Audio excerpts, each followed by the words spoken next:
here just to get out of the house and what have you. But unfortunately, it looks like it's going to bucket down. And we're due to get about 25 mil, an inch of rain. So we postponed that to tomorrow night. So our little daughter Madison, who's 4, is really looking forward to that. So yeah, put the tent up, have a nice little campfire, and just keep life interesting. So that's the plan anyway. I'm not sure what everyone else is doing during this time. A little bit later tonight, I'm catching up with the rest of the members from the fast bowling cartel, which is all my old fast bowling teammates. We always have something going, and it's always interesting. The batsmen are a boring bunch at the best of times, so they don't do too much, whereas the fast bowlers, wicket keepers like to hang with the fast bowlers. Occasionally we'll let the spinners come in as well, so have a bit of fun. So is this a private group? Yes, you're not invited. Oh, that's rude. Good. So what am I going to do while you do that? You can cook some dinner. No, that's not fun. No, your mum's here anyway, so okay. It's all good. But, we're catching up with... it's about... They say it's social distancing or... And you know what? It's not social because we want people to be social, to stay interacted, to, online. So it's just making sure there's distance between people, but we've got to stay connected Now, do you think that people who are in a household, right? So some families might have more people. Like for us now, there's 4 of us, including Madison. Should we be setting hours to social distance from each other? No. That's ridiculous. Oh, okay. Wait here. No, but I was just thinking more like time out. So just because someone's in the house, it doesn't mean that they're available. Yeah. I know. I get out of the house and into the sheds. I'm cleaning the sheds up, doing all those jobs that I haven't had time for over the last few years. So trying to keep busy. And you're not a big fan of cleaning sheds and what have you. So I get to spend a bit of quiet time there. Though Madison's normally out helping me as well. Well, I've been doing my tie-dyeing, so that's been keeping me busy. And I've been connecting with my friends and then also thinking of ways. Oh, and we did do something today, which I encourage people to do if they can. It will not help you to fight off coronavirus, but do, if you can with your doctor, get your flu shot. And that's what we did today with our family. We went and got the flu shot. That was important.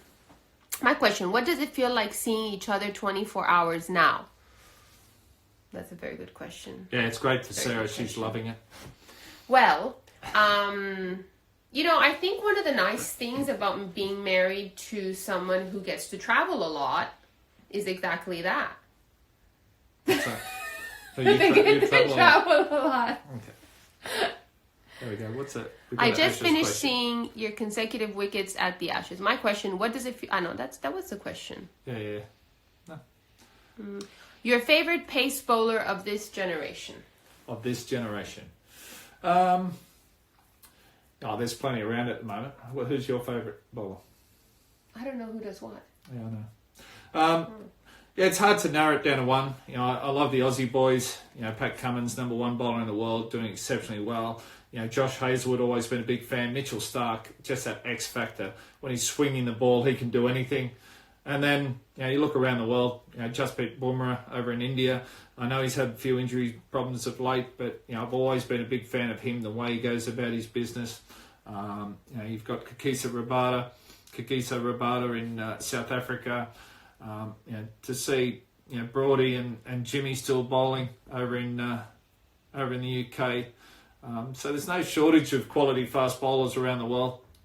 But Pat Cummins, I'm a big fan of Cummo, so he's doing exceptionally well. What about the Indian bowler whose arm's all funny? That one. No, you don't throw when you bowl. No, sorry. Yes, who's that one? Is that the best Indian bowler? Who's the best bowler in India at the moment? The best fast bowler. Who's the best Indian fast bowler? It's hard to narrow it down. As I said, there's Bumrah, who's quality. You got Ishant Sharma, who's nearly reinvented himself. The way he burst on the scene was exceptional, then sort of dropped off, but he's really come back. You got Mohammad Shami, who's doing Mohammad Shami, who's actually a quality bowler too. So there's, I think the Indian bowlers are a quality unit, and then the spinners thrown in on top. Ravi Ashwin and Favorite RCB player? What's an RCB? RCB is Royal Challengers Bangalore. Oh. So it's in the IPL. Unfortunately, the IPL should have been going on now, and that's been put on hold. I think they're going to make a decision in April, later this month. But I'm not sure what's going to happen to the IPL this year. I think it might be put on hold. But yeah, you had so you got over at Kohli there, AB de Villiers, just to name a couple. You know, I've been a big fan of AB de Villiers for a long time. You know, Kohli's an amazing player as well. You know, for a team of quality players that Royal Challengers have, unfortunately they haven't really gelled, and maybe next IPL. Here, there's another one. Glenn, any suggestions towards achieving precision? Well, it's just about putting in the hard work. You know, my goal when I played was to bowl what I classed the perfect game, where every single ball went exactly where I wanted it to. Every single time? Yeah, so that's controlling what you can control.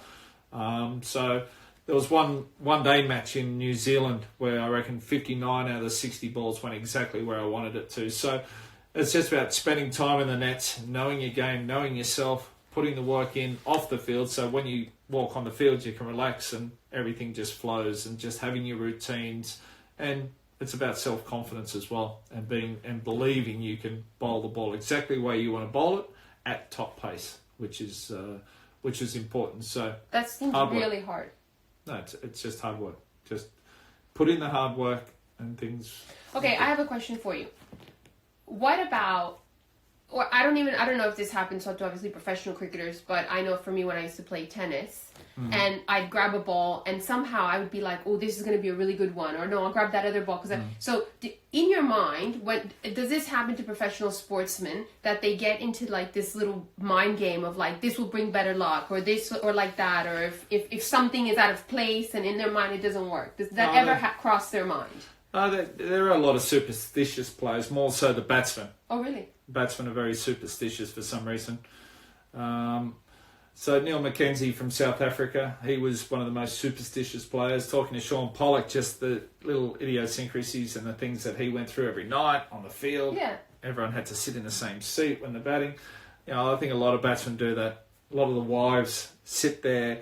They won't move while their husband's batting in case they get out and they feel they respond. It's it's a funny game, cricket. But in respects to choosing the ball, the bowlers get to choose the ball they use. So the umpires bring in a box of 24 balls, and you go through and pick which ball. And to me, it's just how it feels in the hand. You know, a dark ball with a nice seam and just feels small in the hand. Some bowlers would pick it up and throw it up and get the seam spinning, and they think that was better. You know, that would more so the swing bowlers. They feel that would help swing the ball. So. Sorry for. So everyone's got their own little things to go through. I call them routines more so than superstitions. Okay. And did you ever? Well, oh no. Apparently, your predictions. I mean, I don't know any of this. I've only heard it like second or third hand, that your predictions, that you would just predict that you were going to win the match. Yeah. Well, that was no, but like, did you always believed it, or you just did it to because you just? Oh no, it's the team that I was lucky enough to play in was an amazing era of Australian cricket, or cricket anywhere. So, you know, when you walk on the field, you've got a lot of confidence in your teammates. And I always like backing myself and, you know, talking up a little bit, put a bit of pressure on the teammates, because I always felt they played better when the pressure was on them. And so I was happy to make the odd statement. And if the other team or the opposition or the batsman was good enough to beat me at my own game, then I could live with that. So, you've got to do something. To me, team is most important, but you still have to do something to make yourself stand out. And that was a way that I could do it. That was my own thing. Did you ever get it wrong? Didn't have a negative impact on the team, but a lot of times, you know, we didn't lose too many series. I always predicted 3-4, 5-0, whatever. Occasionally we won 3-4, 5-0 or whatever it was. Occasionally we lost as well. So, but you got to get out there and have a go. So people are asking, where are you? Where are we? We are in Sydney. at home in At our Sydney at the home? moment? Our kids, Madison's with us. Holly is at university in Melbourne studying biomedicine. I think we discussed this in the previous time when we did our Instagram. And James is working. He has got a full-time job, so we're very lucky and very blessed, and that the kids are in really good situations. And I think with the current laws, they can come home if they want to. So, home is here. Let's see. A lot of people from Chennai. Oh, Chennai's yes. like a second Oh, home my God, to us. we love spend it. a lot of time there. I love Chennai. Do you think ScoMo is doing his job well to contain the pandemic in Australia? Well, it's easy to sit here and judge and say, oh, they've done this right, that wrong. But I think they're doing the best they can. You look at what's happening around the world, especially in the US, Italy, Spain. Italy and Spain have just been unbelievable what's been happening over there. And, here in Australia, we've still got it, you'd never say under control, but it's nowhere near the same numbers. So it's about ensuring that, that people are safe and healthy first. But then after we get through that, you want an economy to come back to and a country to come back to. So, I'm not the one to give what we should and what we shouldn't be doing. I think as long as we all do our bit, stay safe, stay happy, have friends, family around you. That's all we can do at the moment, and see what happens over the next few months. But it is going to be tough. There's no doubt about that. What the government can be doing more or less, I'm not sure. So I think it's time for everyone to play a part, from the government to banks to individuals, what have you. So we all have to play our part. But also, it seems like I think each and every one of us has actually more control over this virus than the government. I mean, they can put laws and they can put fines, but it's really up to you and how diligent you are in your own life about washing your hands. And I mean, to me, one of the things that really got me was when I watched a CNN reporter do a demonstration on how to wash your hands. And that really I thought, oh my God, what has the world come to? That we need a reporter to tell us how to wash our hands. But, hopefully everyone's figured out that they got to wash their hands for 40 seconds. In hot water. I thought it was 20 seconds. Oh, no, we've increased it. What are they saying? That's a funny shit for me. Just watch the doco. What is it? It's going too fast. On the Australian team at the moment. Yeah. So myself and Adam Gilchrist got to do a little bit of a promo for the doco. I think it's an 8 series documentary on the Australian team, bouncing back. And then following the team around for a 12-month period over in England during the Ashes series there. They had cameras, just an insight and getting into the change room, see what happens in there behind the scenes, the pressure on the players, how the players perform, and then afterwards how they celebrate or commiserate. And a few of the old boys were hanging around. I think Steve Waugh spent the time there. Obviously, Justin Langer is head coach. I got dragged in occasionally with the boys and had to do the team song with them at Edgbaston, which I didn't want to do. To me, that's just for the team only. Okay, but they cornered me and I couldn't get away. So, some great memories there. And when I played, it was an amazing time. But to be around the team this time was pretty special. To be invited into the middle, into the team song and what have you. And I've spoken to a lot of people that have been watching the documentary at the moment. They've enjoyed it. So, what would you say is the biggest fundamental difference, or if there is any, from when you played and now within the team structure? Did you notice any real differences? Justin at the helm, he's respect and discipline, a couple of his words that he lives by, and he tries to get the team to implement that. So it's just about I think the reason the Australian team that I played so well was because we actually cared about each other. And talking to Matty Hayden, he said really cared about each other, whereas plus we also enjoyed each other's success. And I think if you can enjoy your teammates' success or your workmates' success as much as your own, you've got a pretty strong unit. And that's what we had when we played. And there's a certain aura you build up around a team, and I think that team had it. When you've got guys like Shane Warne and Gilly. Hold on, we have a question. Who is the leadership group of the fast bowling cartel? So who's the boss of is there a boss? I'm classed like the chairman. Oh, okay. So you're the boss. Then, he's the boss. Yeah, so We're all on a level playing field. We're all it's part of the cartel. Everyone has a say. We have a few meetings every now and then. We've even invited Adam Gilchrist, Michael Hussey into the odd meeting, and they've loved it that much that they want to move away from the batsman.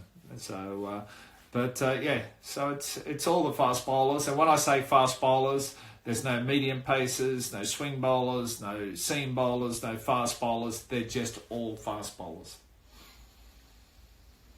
Okay, which batsman do you not, maybe that you don't like bowling to? I don't understand the nobody. question. I love bowling to anyone who had a bat in their hands, whether it was the opening batsman, number 11, didn't worry me. I wanted to take as many wickets as I could, but I enjoyed bowling to the guys who were class the best.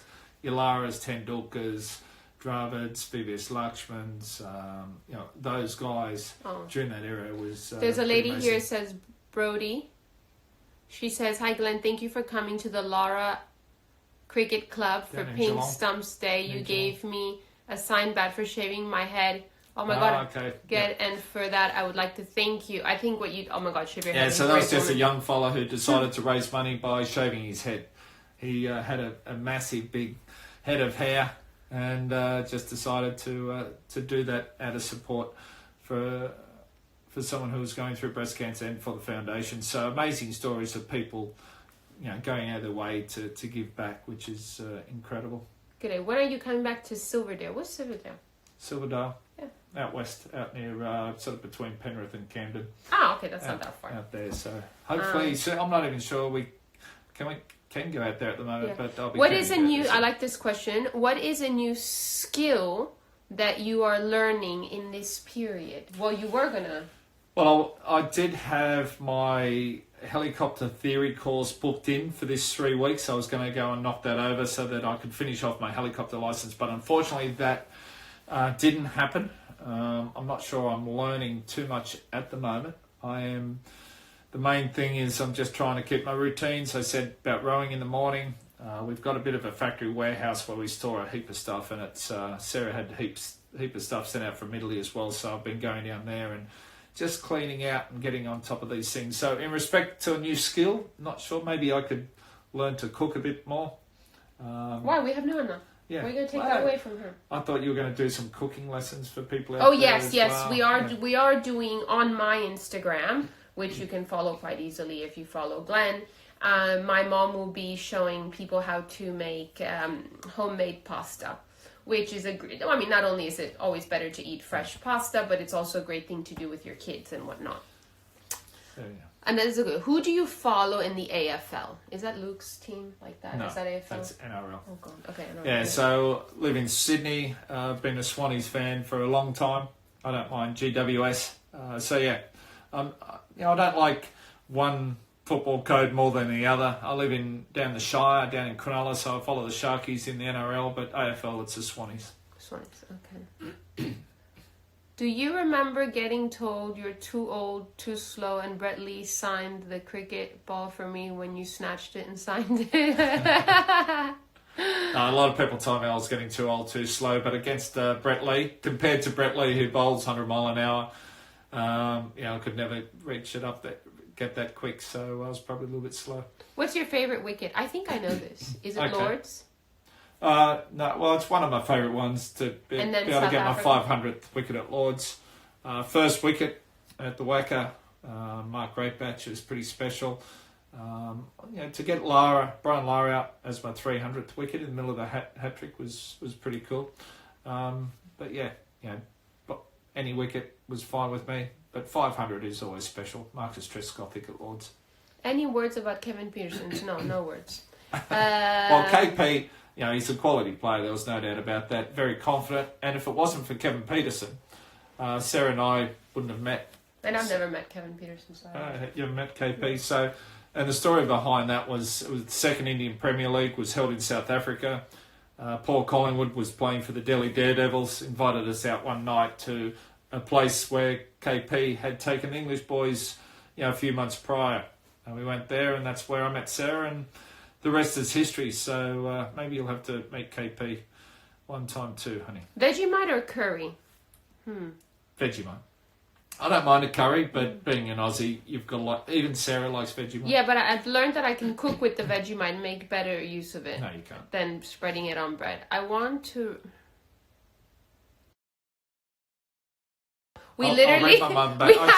we have to hang up on my mother-in-law. Poor thing, she didn't know. I said I was going to ring her back earlier. Okay, here. I haven't.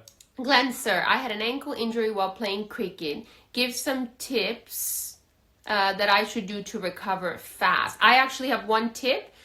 Contact Errol Alcutt on his Instagram, and he's definitely the physio that can help. But what is your... Yeah, so I went over on my ankle during the 05 Ashes series, fully ruptured 2 ligaments, bit of bone damage on the inside. So that normally a 6 to 8 week injury minimum. Errol got me back inside 7 days. I played the next test match. So yeah, it's just about providing the right environment. So I iced it 24/7 to start with, and then it's about the physio getting in and breaking up the scar tissue. So that's all you can do. Get the right people around you who know what they're doing. Yep. Here, Deda says, what do I do for my list when I'm bowling, and what do I have to do to improve it when I'm not there at all? Visualization is important. If you get some video footage and you can watch yourself bowling well, that's always good for sort of the mental side of the game, the self-belief.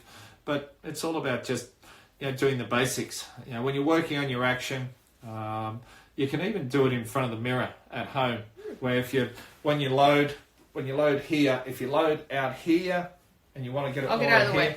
so you practice standing in front of the mirror where you're just loading, coming down, loading, coming down. So there's things we can do at home, but get out in the middle, out down to the nets and just practice, and that's what it's about. And take a bit of video footage of yourself bowling front on, and then you can pick up little things. That's the best thing.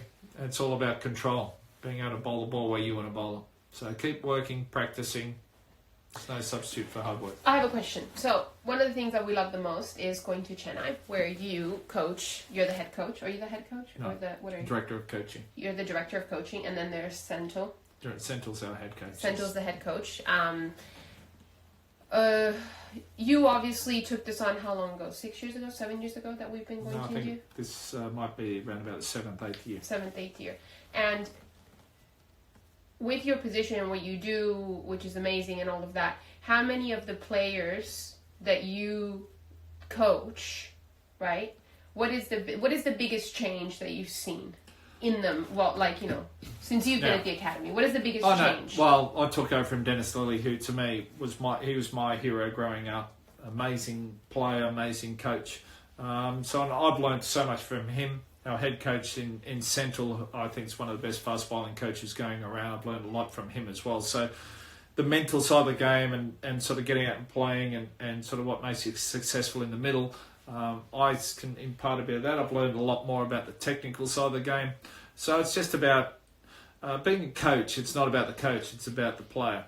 It's about the person that you're coaching. And the thing I want that player to know is to get to know themselves really well. Firstly, get to know why they have a good day, why they have a bad day. The best coach any player will have in any sport is themselves. So if they can get to know their game, know how they work at their best, also know when things don't go well and why, that's how you improve. And as soon as you know yourself and you know all these things and you've got your routines, as I've said before, and everything else, you'll have less and less bad days. So, and are there any players at the MRF that you would earmark or that you would say are real exceptional that could go to play for India, or are they already? Or how does it work? Anyone can go and play for India. Well, sorry, that's probably pushed. It's about what they're prepared to do. Okay. The discipline, the hard work they're prepared to put in. So you're saying they're all quality. Everyone players. at the MRF Pace Foundation that I've seen and all has the ability to play higher level. And then it's about opportunities, and then about grabbing those opportunities and doing well. We've had a couple of guys playing India at the moment in Sandeep Warrior and Avesh Khan who've been doing well. Avesh played India under 19s. We've got other boys, Ankit Rajput, who I'm a big fan of him. He's played, I think, India A in the longer version of the game. we've seen a lot. Prasid Krishna has played a little bit for India too in the one days. And Khalil Ahmed in the T20s. We saw Basil Tampi come out and play a little bit for India in the T20s as well. So there's still plenty of young fellas coming through the ranks, and India have pretty strong bowling unit at the moment. But fingers crossed, you'll see these boys coming through and go and play at the top level. That to me is the most amazing thing. There's a question here. Why did you like sledging so much, especially Lara? I never said a great deal when I played. I think I was sledging myself more than anyone else, but it just looked like I was having got the batsman. It was funny. Brian and I had a bit of a love-hate relationship, I think, over the years, and it wasn't until we'd retired and the World T20 was on in, I think it was 2015, and both of us were invited to go and commentate on that over in Pakistan. And we went over there. We're based in Islamabad, and we spent 3 weeks together, the two of us, in the hotel. We went from the hotel to the TV studio and back, and we got to know each other really well. And actually, Brian realised that I wasn't such a bad bloke after all, and I enjoyed spending time with Brian too. So I think he's good value. Yeah, so it was sometimes when you're in the heat of battle out in the middle. Emotions, and people want to see that. People don't want to see robots running around, but you've got to get out there, have a go. There's the line that you don't cross, without a doubt. But a little bit of chat, a little bit of banter is fine. And Brian and I are good mates. We get on well. We get on well a lot better now than when we did when we played. But it's about and I think that's the beauty of things like the IPL. You spend more time with guys you only ever played against.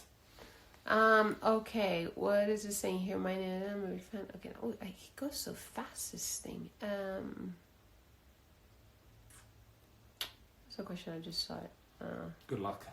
It's going so fast. All right, well, we might do this again next week. Feel free to send us feedback via direct message. What we wanted to do was an activity. And have this show live instead of being cooped up here in a chair talking, because that's kind of boring. But so hopefully you guys send us some requests of what it is that you want to see from us or hear or talk, whatever. It's up to you. This is like it is not scripted. No one's paying us. There's nothing to this. It's just us chatting with you guys out there, especially in this moment where things are a little bit harder. And I know we have a lot of people here, especially on my Instagram as well, who are healthcare workers.